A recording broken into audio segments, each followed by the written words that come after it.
மக்களே, தீயணைப்பு வீரர்கள் கிணத்து உள்ள இறங்கி எத்தனையோ உயிர்களை மீட்கும் வீடியோ நான் போட்டிருக்கேன். ஆனா நீங்க எப்பவாச்சும் இதை யோசிச்சிருப்பீங்களா? ஒரு தீயணைப்பு வீரர் கிணத்து உள்ள இறங்கிட்டு ஏறும்போது அவருக்கு என்னென்ன ரிஸ்க் இருக்குன்னு தெரியுமா உங்களுக்கு? தீயணைப்பு வீரர் உள்ள ஃபர்ஸ்ட் இறங்கும் போது அவரோட கால்கள் பாத்தீங்கன்னா அந்த கிணத்து உள்ள வைக்கும் போது அந்த சர்ஃபேஸ், அதாவது அந்த கிணத்தோட சுவர்கள் பாத்தீங்கன்னா கரடு முரடா இருக்குங்க. லைட்டா ஸ்லிப் ஆனாலுமே அவரோட காலில் அடிப்பட வாய்ப்பு இருக்கு. லைட்டா ஸ்லிப் ஆகி அவர் உடம்பு பகுதியும் மண்டை பகுதியும் சைடில் அடிக்க வாய்ப்பு இருக்குங்க.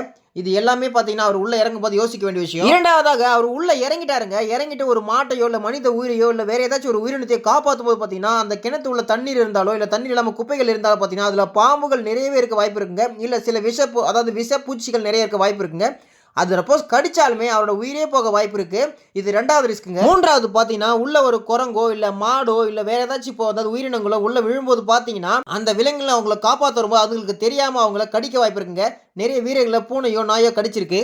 4வது பார்த்தீங்கன்னா, ஒரு மனித உயிர், அதாவது இறந்த பின் பார்த்தீங்கன்னா, அந்த உடல தொடறதுக்கு எல்லாருமே யோசிப்பீங்க. யாருமே தொடமாட்டீங்க. ஆனா நாங்க பார்த்தீங்கன்னா, எந்த உயிரா இருந்தாலும், அது எத்தன நாளா இருந்தாலும் கிணத்துள்ளயோ, இல்ல வேற எங்கேயாச்சும் ஏரியிலயோ மூழ்கி இறந்து போனா, நாங்க தாங்க அந்த உடல மீட்டெடுப்போம். அடுத்த வீடியோவுல நான் பார்ட் 2ல இன்னும் எத்தன ரிஸ்க்ன்றத சொல்றேன். கண்டிப்பா தீயணைப்பு வீரர்கள் செய்யும் செயல் உங்களுக்கு புடிச்சிருந்தா, இந்த வீடியோவ எவ்வளவு மக்களுக்கு ஷேர் பண்ணுங்க.